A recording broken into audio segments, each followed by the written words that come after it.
Story number 1. Whispers on the Ghost Highway. I've always been drawn to the open road. There's something about the endless stretches of asphalt, the horizon merging seamlessly with the sky, that speaks to a restless part of my soul.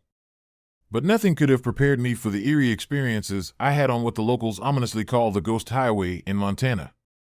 It was late October, and the autumn air was crisp as I loaded my rig for a long haul across the state. Montana's highways are notorious for their isolation, especially routes like Highway 27, which cut through desolate stretches where the only constant is the hum of my engine and the occasional wildlife crossing. My destination was a small town on the other side, a routine delivery that promised solitude and miles of uninterrupted driving. As dusk settled, the sun dipped below the rugged peaks of the Rockies, casting long shadows across the pavement. The sky was a tapestry of oranges and purples, fading into the inky blackness of night. I had been driving for hours, the monotony of the road broken only by the rhythmic thud of my tires and the distant call of an owl. Fatigue was beginning to set in, but I pushed on, eager to reach my destination before the night fully enveloped the landscape. That's when I first saw her, a small child standing by the roadside, her thin frame barely visible in the fading light. She was dressed in a tattered dress, the fabric worn and dirty, her hair disheveled as if she had been wandering for days. She waved frantically, her eyes wide and pleading. My heart skipped a beat. It wasn't unusual to see hitchhikers on these lonely roads, but there was something different about her, a haunting sadness that seemed to pierce through the darkness. I slowed my truck, debating whether to stop. The instinct to help was strong, yet a chill ran down my spine, an inexplicable sense of dread urging me to keep moving. I glanced in the rearview mirror, her eyes meeting mine for a fleeting second before I accelerated again, leaving her behind. The road seemed to stretch endlessly, and I couldn't shake the image of her sorrowful gaze. A few miles down the highway, my peace was shattered by the sound of incessant crying echoing through the cab of my truck. At first, I thought it was my imagination, a product of exhaustion and the eerie silence of the night. But the crying grew louder, more persistent, as if it were right beside me. My heart pounded as I pulled over to the side of the road, trying to locate the source of the sound. The moon was high now, casting a silvery glow that illuminated the barren landscape. I stared out into the darkness, my flashlight beam cutting through the shadows. There she was again, the same child, standing by the roadside, her form more distinct under the moonlight. She looked at me with those empty eyes, her mouth moving silently as if trying to communicate something I couldn't comprehend. My breath caught in my throat as I realized she was still there, unyielding in her silent plea. I forced myself to move, to continue driving, but every time I glanced in the rearview mirror, I saw her shadow creeping closer, inch by inch, until it seemed like she was right behind me, her presence an oppressive weight pressing against the glass. The crying turned into a low, mournful wail that reverberated through the cab, making my skin crawl. Panic set in as I tried to shake the feeling of being watched, the sensation that something was relentlessly pursuing me down the highway. I accelerated, desperate to put distance between me and the ghostly apparition. The road seemed to twist and contort, the familiar landmarks of the Ghost Highway morphing into a labyrinth of shadows and despair. The crying followed me, a constant reminder that I couldn't escape her.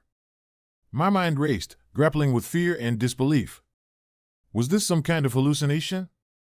Or was there something supernatural at play on this forsaken stretch of road? As I drove deeper into the night, the landscape grew more surreal.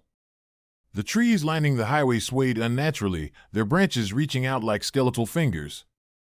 The sky above was devoid of stars, a heavy blanket of clouds obscuring any semblance of light. The air was thick with a palpable sense of sorrow, and the crying persisted, now intertwined with whispers that echoed in my mind. "Help me!" The words were barely audible, but they resonated with an intensity that made my blood run cold. I pulled over again, this time unable to ignore the mounting fear. I stepped out of the truck, the cold night air biting at my skin, and looked around, searching for the source of the voices. The child was nowhere to be seen, but the feeling of her presence lingered, an invisible force pressing down on me. Suddenly, the engine of my truck roared to life, startling me. I turned to see the child standing just a few feet away, her eyes now glowing with an otherworldly light. Her form shimmered and flickered, as if she were made of shadows and mist. She raised a hand, pointing towards the distant hills, her silent plea now a command that I couldn't ignore. With a trembling hand, I grabbed the door handle and ran back to the cab, slamming the door shut behind me. The crying and whispering intensified, filling the truck with a cacophony of anguish and fear. I locked the doors and pressed my foot down on the accelerator, the truck responding with a surge of power as I sped down the highway, trying to outrun the torment. But no matter how fast I drove, the shadow of the child seemed to follow, her presence unrelenting. Each time I looked in the rearview mirror, she was closer, her eyes piercing through the glass, her expression one of desperate longing. The cries morphed into screams, echoing through the cab and tearing at my sanity. I realized then that ignoring her wasn't an option. She was tied to this road, bound by some tragic fate that I couldn't comprehend. The legend spoke of lost souls haunting the ghost highway, forever searching for something they couldn't find. Maybe she was one of them, a spirit trapped in an endless loop of sorrow and despair. Desperate for answers, I slowed down and pulled over once more, my hands shaking as I tried to steady my nerves. I opened the door, stepping out into the cold night, and called out softly, "Are you okay?" The child appeared again, her form more defined, her eyes now filled with a profound sadness. She didn't respond, but the whispers continued, a chorus of lost voices echoing through the night. I took a cautious step forward, reaching out a hand in a gesture of compassion. "What do you need?" For a moment, everything was still, the silence only broken by the distant cries of the desert wildlife. Then, she pointed towards the horizon, where the first hints of dawn were beginning to break through the darkness. Understanding dawned on me, she was trying to lead me somewhere, perhaps to set her spirit free. I nodded slowly, feeling a sense of purpose amidst the fear. I climbed back into the truck and drove towards the rising sun, the child's shadow remaining in the rearview mirror, now fading with each passing mile. The cries and whispers diminished, replaced by the gentle sounds of the morning. As the sun rose higher, bathing the highway in golden light, I glanced in the mirror one last time. The shadow of the child was gone, leaving behind a sense of peace that I hadn't felt in days. The road ahead was clear, the legends of the ghost highway no longer holding me captive in their grasp. I reached my destination by noon, the ordeal leaving me physically exhausted and mentally scarred. The town was small and quiet, with only a handful of residents who listened intently as I recounted my experience. They nodded solemnly, their eyes reflecting a shared understanding of the highway's dark secrets. That night, I couldn't sleep. The memory of the child's sorrowful eyes and the relentless cries haunted my dreams, a reminder of the thin veil between the living and the dead. I realized that some roads are more than just paths to destinations, they are corridors to the past, where lost souls linger, yearning for closure. Months have passed since that harrowing drive through the ghost highway, but the experience remains etched in my mind. I've become more attuned to the whispers of the wind and the silent pleas of the night, forever changed by the encounter with the child who sought my help. Sometimes, when the road stretches out before me under a starless sky, I find myself glancing in the rearview mirror, half expecting to see her shadow watching from the darkness. But she's gone, her spirit finally at peace, allowing me to move forward without the weight of her sorrow. Chiricahua Whisper remains a haunting legend among truckers and travelers, a story of compassion and the supernatural that serves as a reminder to heed the cries of those who can no longer speak. It's a tale that lingers in the quiet moments of the night, where the line between reality and the unknown blurs, and the whispers of lost souls echo through the vast Montana wilderness. Story number 2. Shadow of Fire Hill. I never intended to join that hunting trip. As an avid outdoorsman, I enjoyed tracking game and exploring the wilderness, but Fire Hill's caves were a stretch, even for me. Located near the Utah border, the area was notorious for its treacherous terrain and whispered tales of the unknown lurking within. Our group of 5 had been friends since college: Jake, Mike, Laura, Sophie, and me. The idea was to spend a weekend hunting, far away from city life. The first day went smoothly, with successful hunts and camaraderie around the campfire. But by the third day, things started to change. We had heard about a cave system near Fire Hill that was seldom visited due to its complexity and the strange occurrences reported by locals. Legend spoke of a creature with massive claws and horns, a shadow that moved within the darkness, watching intruders. Most dismissed these as stories spun to scare away curious adventurers. But curiosity got the better of us. On Friday morning, armed with our gear and a newfound resolve, we decided to explore the cave. Jake was the first to find the entrance, a narrow opening hidden behind a thicket of thorny bushes. The air was thick with humidity, and the scent of damp earth filled our nostrils as we stepped inside. The cave was cold and dark, the only light coming from our headlamps. We followed the winding passages, the ground uneven beneath our boots. It wasn't long before we stumbled upon the tracks, large, claw-like impressions that were unlike anything I'd ever seen. They were deep, as if the creature had slashed at the earth with immense force, leading deeper into the cave. Sophie, always the most curious, wanted to follow the tracks. "Look at these, guys," she said, kneeling to examine them. "They're fresh. Whatever made these left recently?" Jake nodded, a determined look on his face. "Let's see where they lead. It could be interesting." We hesitated for a moment, exchanging uneasy glances. The cave seemed to close in around us, the darkness pressing from all sides. But the promise of discovery pushed us forward. After an hour of navigating the maze-like tunnels, the tracks led us to a vast cavern illuminated by an eerie, unnatural glow. Stalactites hung from the ceiling, dripping water that echoed through the chamber. In the center stood a figure, tall and gaunt, with massive, horned protrusions jutting from its head. Its skin was pale, almost translucent, stretched tight over its skeletal frame. The claws that left the tracks were attached to its hands, which hung limply by its sides. Jake approached cautiously, trying to get a better look. "It's not moving. Maybe it's dead." But before he could say anything, the creature began to stir. Its head turned slowly, and in its hollow eyes, I saw a glint of awareness. Sophie gasped, stepping back. "We should go." But Jake, driven by a mix of fear and fascination, took a step closer. "Wait, maybe it's injured." That's when Mike called out, his voice trembling. "Jake, stop. Let's leave now." But Jake ignored him, reaching out a hand towards the creature. Suddenly, a blinding flash of light erupted from the cavern, and Jake was thrown back, hitting the ground hard. When we rushed to his side, he was unconscious, sitting motionless with a strained expression on his face. "Jake!" Laura cried, shaking him gently. "Wake up!" But he didn't respond, murmuring softly, "It's watching." Panic set in as we realized the danger we were in. We grabbed Jake and made a swift retreat, but the cave seemed to shift around us, pathways closing off and opening anew.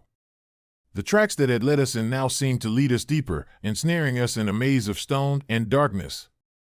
As we fled, I heard it, a low, guttural growl echoing through the tunnels, growing louder with each passing moment. The creature was not done with us yet. We burst out of the cave into the fading daylight, but the sense of being watched lingered. Exhausted and terrified, we made our way back to camp, the eerie silence of Fire Hill now a foreboding presence. That night, sleep was a distant memory. Every rustle of the wind, every snap of a twig, set our nerves on edge. But by morning, we thought we had escaped the nightmare. That was until Mike noticed something, muddy footprints leading towards the cave entrance, fresh and unmistakable. "He left them overnight," he said, pointing towards the cave. "The monster is still here." We decided to leave Fire Hill immediately, but as we packed up, the atmosphere grew heavy. The shadows seemed to lengthen unnaturally, and an oppressive darkness settled over the area. As we drove away, the radio began to crackle, picking up strange frequencies and whispers that sent chills down my spine. I glanced in the rearview mirror, half expecting to see the creature's hollow eyes staring back at me. But there was nothing, just the vast expanse of the desert. That night, as we reached the nearest town, we tried to recount what had happened, but the words felt insufficient to describe the horror we had faced. Jake remained unconscious, his condition deteriorating. Medical help was hours away, leaving us stranded in a town that seemed to hold its own secrets. In the following days, we tried to piece together the events. Jake slowly regained consciousness, but his memories were fragmented, plagued by nightmares of the creature watching him. We shared our story, but few believed us, attributing it to exhaustion and the harsh conditions of Fire Hill. But the whispers persisted. Every time we spoke about the cave, the shadows seemed to deepen, and the memory of those hollow eyes lingered like a specter. Months later, I still find myself haunted by that experience. The image of the horned shadow, the sound of its growl, and Jake's terrified plea echo in my mind. Fire Hill remains a place I avoid, a reminder of the thin line between curiosity and peril. Sometimes, when the wind howls just right, I can almost hear the whispers of Fire Hill calling out, a warning to those who dare to uncover its dark secrets. And I know, deep down, that the shadow of Fire Hill will always be watching, waiting for the next unwary soul to stumble into its eternal grasp. Story number 3. Chiricahua Whisper. I never believed in ghost towns or the legends that haunted them until I found myself in Chiricahua Whisper. As a freelance explorer with a penchant for uncovering forgotten places, the allure of an abandoned settlement near the Arizona border was irresistible. The name itself evoked a sense of mystery and foreboding, promising stories that had long been silenced by time and desert sands. The journey began on a sweltering summer morning. I navigated my trusty Jeep along dusty, unmarked roads, the landscape stretching endlessly under the blazing sun. Chiricahua Whisper was tucked away in a remote valley, far from the bustling highways and modern conveniences. The air was thick with the scent of sage and dry earth, a testament to the harsh environment that had reclaimed this once thriving community. As I approached the town, the remnants of civilization became apparent. Weathered wooden buildings stood in silent testament to a bygone era, their facades worn and windows boarded up. The streets were eerily quiet, save for the occasional rustle of desert wildlife and the distant call of a lone coyote. It was as if time itself had abandoned Chiricahua Whisper, leaving it to be swallowed by the unforgiving desert. I set up camp near the old general store, the only structure that still bore signs of life. Inside, dusty shelves held relics of daily life, rusted tin cans, faded photographs, and remnants of a community that had long since dispersed. My goal was to document the stories of those who had lived here, to capture the essence of a town that had been forgotten by the world. Night fell swiftly in the desert, bringing with it a chill that contrasted sharply with the day's heat. The sky was a blanket of stars, each one shimmering with an intensity that felt almost otherworldly. As I sat by the campfire, the silence of Chiricahua Whisper enveloped me, broken only by the crackling of the flames and the distant whispers of the night. Around midnight, a peculiar sensation washed over me, a feeling of being watched. I glanced around, half expecting to see another wanderer or perhaps a desert animal.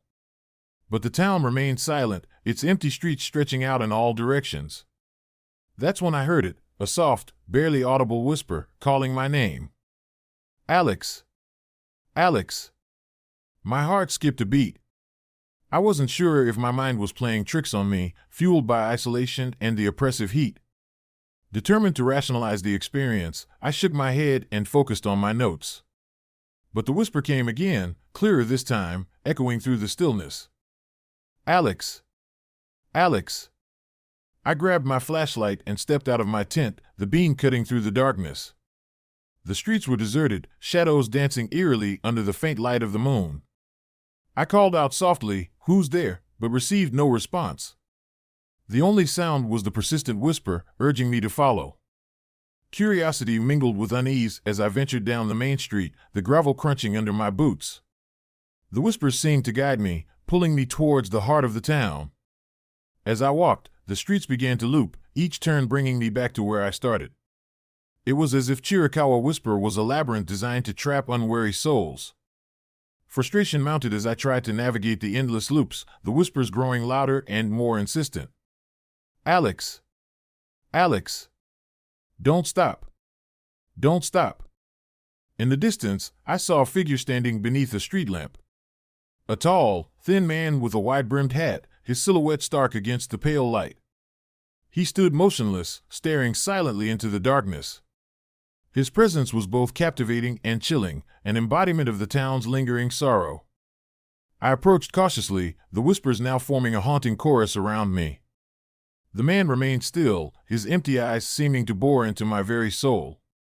There was an undeniable sense of melancholy in his stance, as if he were a guardian of the town's forgotten memories. "Why are you here?" I called out, my voice wavering between fear and determination.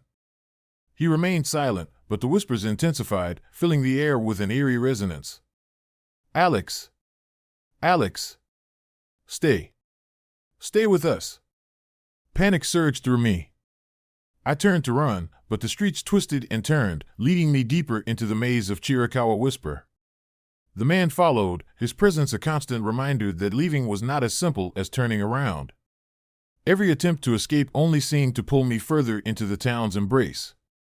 Desperation clawed at my mind as I stumbled through the endless streets, the whispers a relentless echo in my ears. My footsteps echoed loudly in the silence, a stark contrast to the soft murmurs that surrounded me. I could feel the weight of the town's history pressing down on me, each corner and alleyway holding secrets that refused to stay buried. Finally, I found myself standing in front of the old well at the center of Chiricahua Whisper. The structure was dilapidated, the stones weathered by time and neglect. The whispers reached a crescendo, urging me to look into the darkness below. "Alex, find peace. Let go." With a mixture of fear and resolve, I peered into the well, the darkness below seeming to swallow the light from my flashlight. Suddenly, the tall man appeared beside me, his presence both comforting and terrifying. He extended a hand, and I felt a surge of energy, a pull that transcended the physical realm.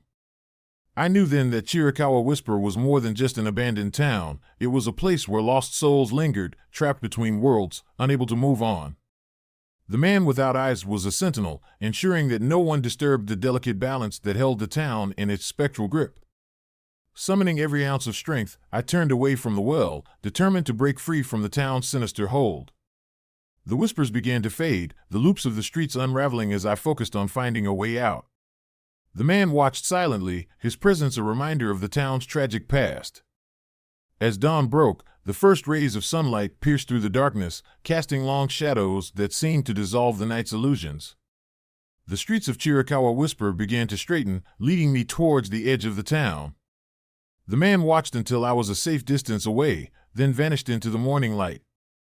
Exhausted and shaken, I made my way back to my camp, the memories of Chiricahua Whisper etched deeply into my mind. The town's haunting beauty and tragic history had left an indelible mark on my soul, a reminder of the thin veil between the living and the dead. In the weeks that followed, I shared my experience with fellow explorers and locals, many of whom had their own tales of Chiricahua Whisper. The legend of the man without eyes became a cautionary tale, a warning to those who sought to uncover the town's secrets without understanding the price of trespassing into the realm of the lost. Chiricahua Whisper remains a place of mystery, where the whispers of the past echo through the desert winds. It's a reminder that some stories are best left untold, and some places best left unexplored. But for me, the experience was a profound lesson in respect and empathy for the souls that linger, waiting for peace that may never come. Even now, whenever I find myself near the Arizona desert, I can't help but feel the faint echoes of Chiricahua Whisper. A spectral reminder of the night I faced the whispers of the forgotten and emerged forever changed. Story number 4. Whispers Beyond the Border. I never thought I'd end up in El Vaquero. The town was just a blip on the map, nestled in the unforgiving expanse of the desert near the Mexican border. But life has a way of leading you down paths you never intended to tread. As a freelance photographer chasing stories that mattered, I sought the raw, untouched places where human struggle painted the most compelling narratives. El Vaquero, with its desolate beauty and haunting silence, seemed perfect. The sun was a relentless overseer, casting long shadows over the cracked earth and rusted remnants of a once thriving community. El Vaquero had fallen into obscurity after the highways were rerouted, leaving the town stranded between nothingness and the sprawling desert. The few remaining residents clung to their homes, a testament to resilience or perhaps stubbornness. My arrival was met with cautious curiosity. The locals were a tight-knit group, their lives intertwined with the land and its unforgiving climate. I rented a small, weathered house on the outskirts, where the desert met the remnants of old railways. My primary purpose was to document the stories of those who remained, to capture the essence of a town forgotten by time. On my first night, the oppressive silence was broken only by the distant howls of coyotes and the occasional rustle of desert creatures. I set up my camera near the main well, a relic from better days, hoping to capture the essence of daily life. As midnight approached, a chill settled over the town, unusual for the arid climate. That's when I heard it, a soft, deliberate scraping sound, like footsteps on gravel. My heart raced as I glanced around, expecting to see another restless soul. But El Vaquero was quiet, too quiet. The sound grew louder, more insistent, accompanied by a faint whisper that sent shivers down my spine. Agua, agua. The word echoed through the still night, a haunting plea that seemed to come from everywhere and nowhere. I grabbed my flashlight and cautiously approached the well, the beam cutting through the darkness. There, at the edge of the light, stood a figure, gaunt and desiccated, like a corpse risen from the sands. Its presence was both sorrowful and menacing, a spectral reminder of the desert's unforgiving embrace. The figure remained still, its hollow eyes fixed on me, or perhaps through me. My breath caught in my throat as I noticed the sandy footprints trailing away into the darkness, leading towards the heart of the desert. Every instinct screamed to run, but I was rooted to the spot, mesmerized by the apparition. The next morning, I recounted the experience to Maria, an elderly woman who had lived in El Vaquero her entire life. Her eyes, though weary, held a flicker of fear as she listened. "It's him," she whispered. "The border walker. They say he's searching for something, or someone." She told me the legend of the man who had been abandoned by human traffickers years ago, left to die in the merciless desert. His desperate cries for water turned into an eternal plea, his restless spirit wandering the town each night, unable to find peace. "Those who hear his call and follow never return," Maria continued, her voice barely audible. "He's trapped between worlds, and now he's trapped here, too." Skepticism battled with the undeniable fears that gripped me. I rationalized it as a combination of isolation and exhaustion, but the eerie events that unfolded in the following nights told a different story. Each night, the footsteps returned, accompanied by the relentless whisper of agua, agua. Those brave, or foolish, enough to investigate were never seen again. The town's silence grew heavier, the air thick with an unspoken dread.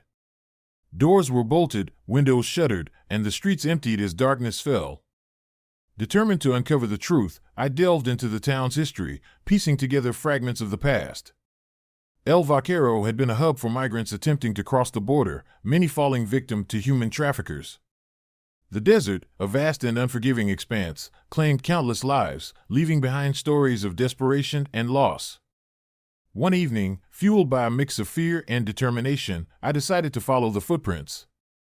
Armed with my camera and a resolve to document the paranormal activity, I ventured into the desert under a moonless sky.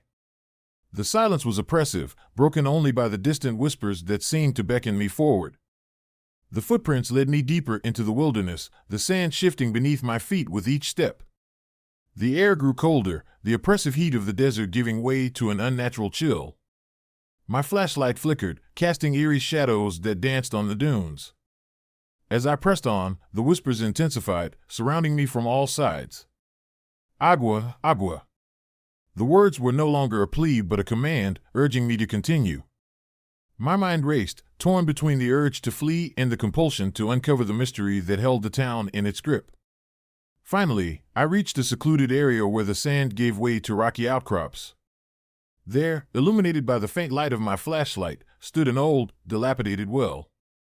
The same well from my first night, now surrounded by the footprints that seemed to emanate from it.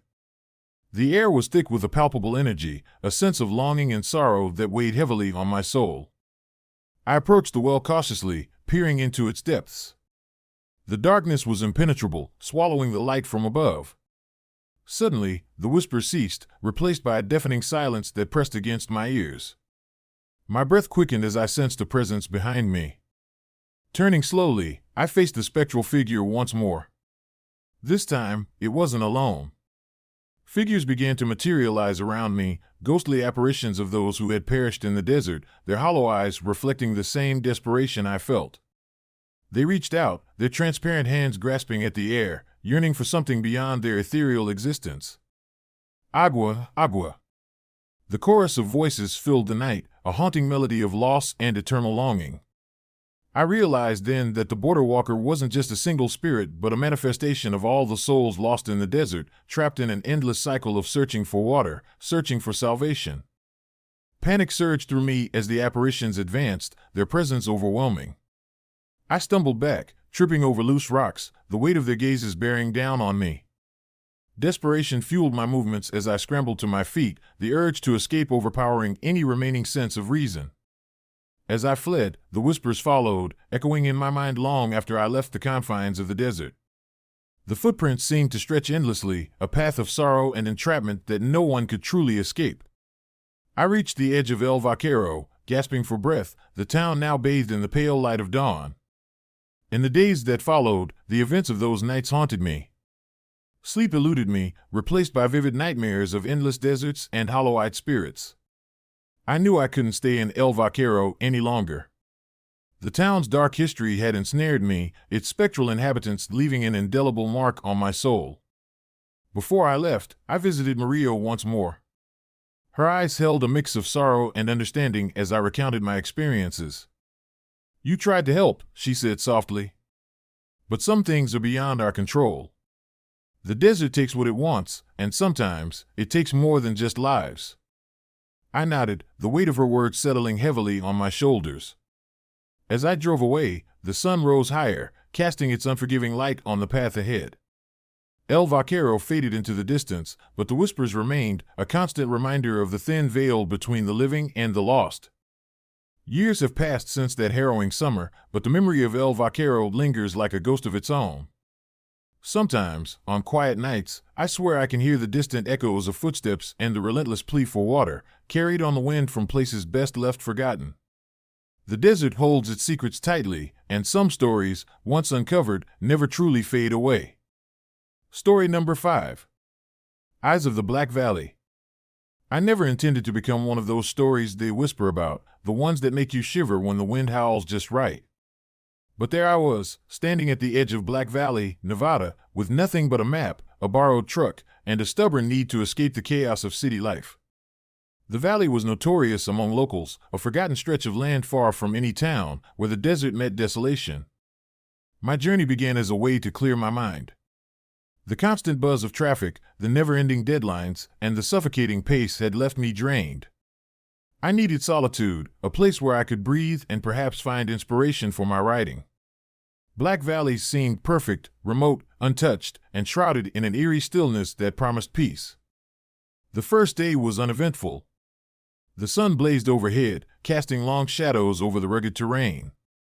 I set up camp near an old, abandoned cabin that stood alone amidst the vast expanse.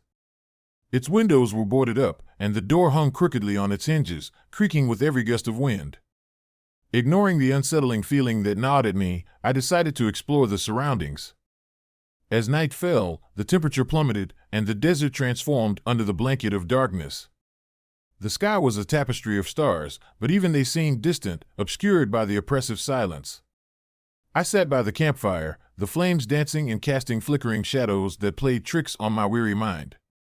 That's when I heard it, a soft, scraping sound coming from the direction of the cabin. At first, I dismissed it as the wind playing with the old wood, but the noise persisted, growing louder and more deliberate.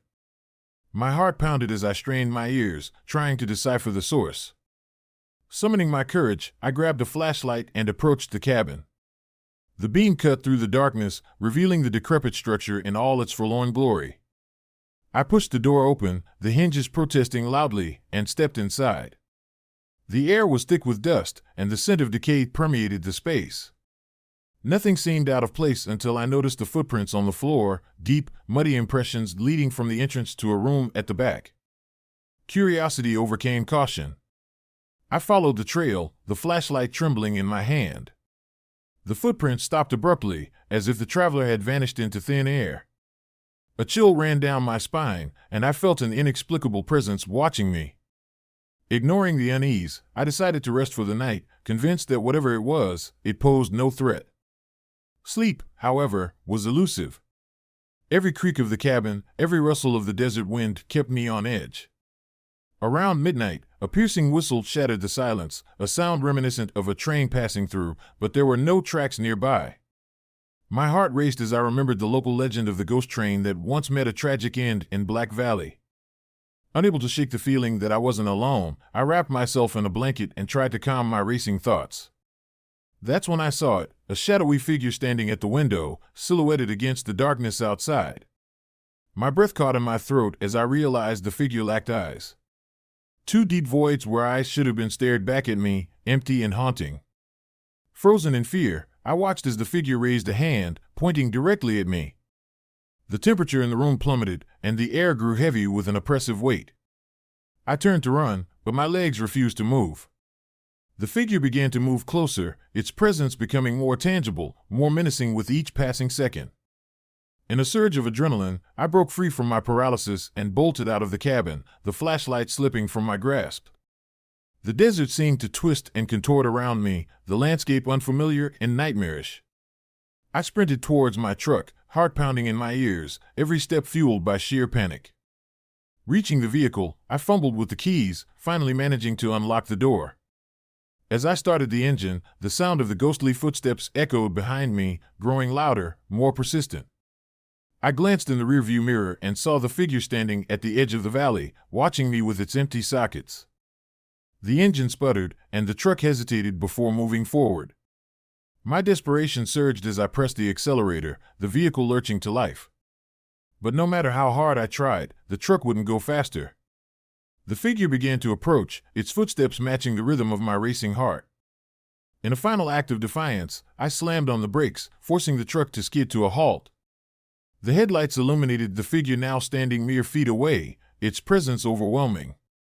I could feel its gaze piercing through me, the emptiness of its eyes reflecting my deepest fears. "Leave," a voice echoed in my mind, not spoken but felt, a command that resonated with an ancient, unspoken authority. "Do not follow." Summoning every ounce of courage, I backed away, inching towards the truck.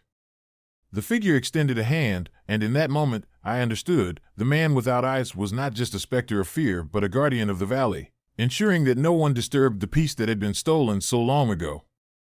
With trembling hands, I opened the door and scrambled into the truck, slamming it shut behind me. The engine roared to life, and I sped away, the figure watching me until I was a mere speck in the distance.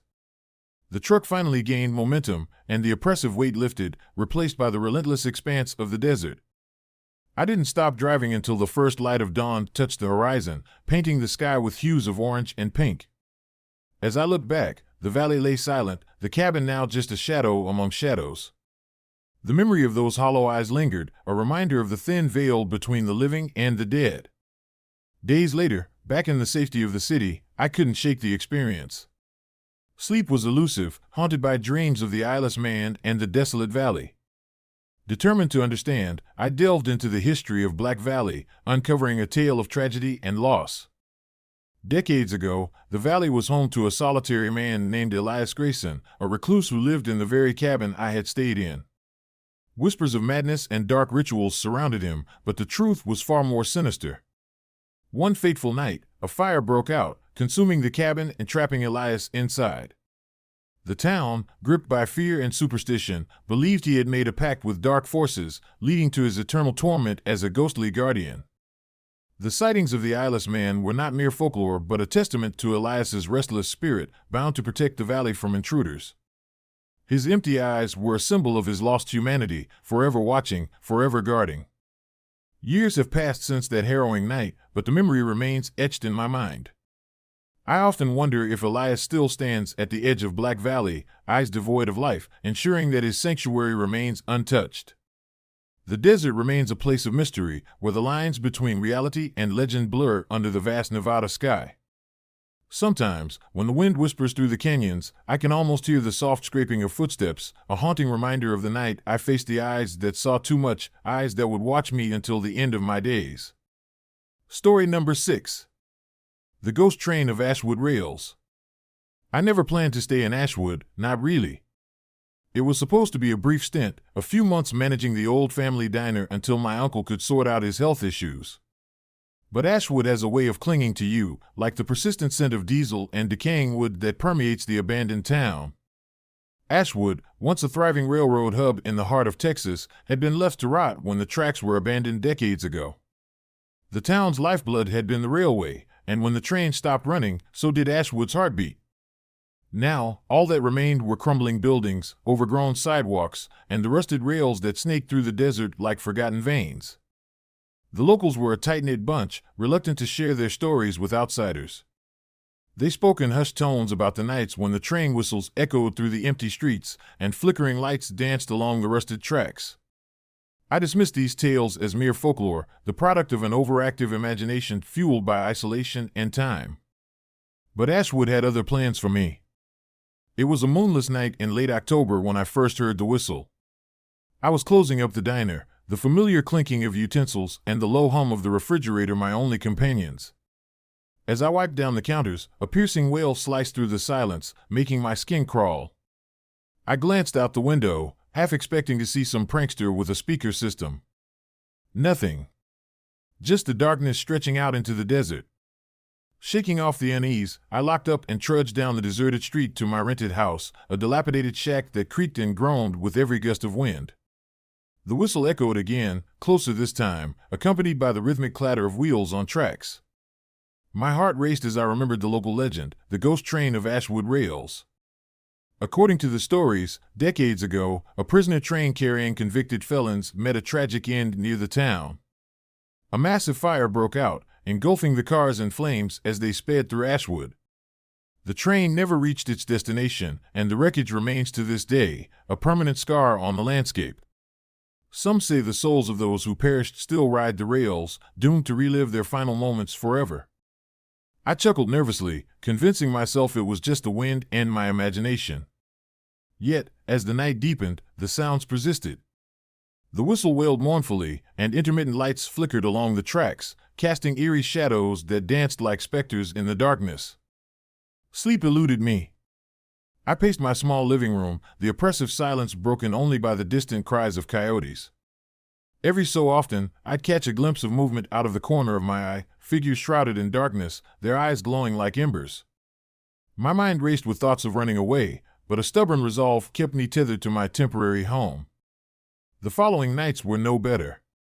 Each time the whistle blew, my anxiety soared. I began to document the occurrences, jotting down times, descriptions, anything that might explain the phenomenon. The town's history books offered little insight, and my uncle's tales were vague at best. It was as if Ashwood preferred to forget its own past, burying the memories beneath layers of dust and silence. One particularly restless night, I decided to investigate. Armed with a flashlight and a sense of defiance, I ventured out to the old train station, the epicenter of the ghostly activity. The building stood in ruins, its once grand facade now a skeleton of peeling paint and shattered windows. The tracks lay dormant, overgrown with weeds and rust. As I approached, the air grew colder, and the familiar whistle pierced the stillness. My flashlight beam wavered, casting long, shifting shadows that seemed to reach out toward me. I took a deep breath and stepped onto the platform, the wooden planks creaking under my weight. Suddenly, the temperature dropped further, my breath visible in the beam of light. The whistle sounded again, louder this time, and a spectral train materialized at the far end of the tracks. The cars were dark and charred, smoke billowing from their sides despite the absence of fire. The engine roared to life, its spectral form shimmering in the darkness. Figures began to emerge from the train, shadowy, indistinct shapes with eyes that burned like hot coals. They moved with purpose, their forms flickering between solid and transparent. One figure, more defined than the rest, stepped onto the platform. He was tall and gaunt, his clothes singed and torn, eyes fixed on me with an intensity that rooted me to the spot. "Stay away," he whispered, his voice echoing unnaturally in the night air. I stumbled back, heart pounding, as the train began to move. The spectral engine rumbled, and the train sped down the tracks with terrifying speed. The figures reached out, their hands passing through my body like wisps of smoke. I felt a cold grip on my arm, pulling me toward the train. "No!" I screamed, trying to break free, but their hold was unyielding. Panic surged through me as I fought against the invisible force dragging me closer to the phantom locomotive. In a desperate bid for survival, I turned and ran, stumbling over debris and fallen rails. The train's whistle continued to wail, a relentless reminder of the impending doom. My flashlight flickered, casting erratic beams that disoriented me further. The glowing eyes of the apparitions followed my every move, their whispers growing louder, more insistent. "Join us, forever." I burst through the remains of the station, sprinting down the main street of Ashwood. The town seemed to warp around me, the buildings shifting and twisting as if alive. The tracks stretched endlessly before me, the ghost train a constant presence in the periphery of my vision. My legs burned with exhaustion, but the fear propelled me forward. Just when I thought I couldn't run any further, I reached the edge of town. The desert stretched out before me, vast and unforgiving. The train's whistle faded into the distance, replaced by the gentle rustling of the night breeze. I collapsed onto the sand, gasping for breath, my body trembling from adrenaline and fear. In the aftermath, I couldn't shake the experience. Sleep remained elusive, and the memory of those glowing eyes haunted my every waking moment. I knew I couldn't stay in Ashwood any longer. The town's dark history had ensnared me, and I was determined to escape its spectral grip. The next morning, I packed my belongings in a frenzy, leaving behind the only home I had known in months. As I drove away, I glanced in the rearview mirror, half expecting to see the ghost train chasing me. The tracks lay silent, the town shrinking in my rearview until it was nothing more than a distant memory. But Ashwood's hold on me was not so easily broken. Even miles away, the sounds of the ghost train echoed in my mind, a constant reminder of the night I faced the dead souls of Ashwood rails. Sometimes, when the wind is just right, I swear I can hear the mournful whistle calling out to me, urging me to return to the forgotten town where the past refuses to stay buried. And deep down, I know it's only a matter of time before Ashwood claims me too. Story number 7. Whispers in Sierra Verde. I've always been a skeptic. Ghost stories, urban legends, they were just that to me, tales spun to pass the time or scare gullible souls. But Sierra Verde had a way of making even the staunchest unbeliever question their convictions. It was late October when I decided to take the solo camping trip. As a freelance journalist, I thrived on solitude and the opportunity to escape the chaos of city life. The dense forests of Sierra Verde, nestled near the New Mexico border, promised both. Little did I know, they held secrets that would haunt me long after I left. I arrived on a crisp Friday afternoon. The sun dipped low, casting long shadows through the towering pines. Setting up camp was routine, pitching the tent, gathering firewood, and unpacking my gear. But as night fell, an uneasy feeling settled over me. The air grew colder, and an unnatural silence enveloped the forest, broken only by the occasional rustle of leaves. Around the campfire, I unpacked my notebook, jotting down observations about the local flora and fauna. That's when an old man approached, his presence almost ethereal in the fading light. He wore a tattered coat, and his eyes held a depth of sorrow that seemed to pierce through me. "You shouldn't be here," he whispered, his voice barely audible over the crackling fire. I looked up, startled. "Who are you?" I asked, trying to mask my unease. "Just a traveler," he replied, his gaze drifting to the darkness beyond the firelight. "But the forest has its own way of keeping company." I nodded, dismissing his words as the ramblings of a lonely soul. After he left, I returned to my notes, though his warning lingered in my mind. As midnight approached, the temperature plummeted. The wind began to howl through the trees, carrying with it a haunting melody of sorrow and madness. It was then I saw her, a figure clad in green, moving gracefully yet eerily among the shadows. Her form was slender, almost translucent, and she had no discernible face. Instead, her head seemed to blend seamlessly with her flowing garments, creating an unsettling void where her features should be. I tried to rationalize what I was seeing. Perhaps it was a trick of the light, or my mind playing games in the isolation. But then she began to move closer, her presence undeniable. The wind carried faint whispers, indistinct at first, but growing louder, more insistent. "Maria."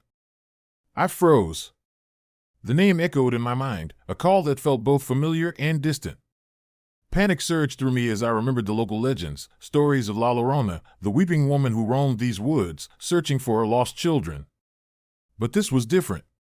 This was La Llorona Zan, the green La Llorona, a version shrouded in mystery and fear. She moved with purpose, her steps silent on the forest floor. I could feel her eyes on me, even without a face to behold. The whispers turned into a chilling lullaby, a melody that tugged at my very soul. "Don't answer, don't turn." My heart pounded as I grappled with instinct and reason.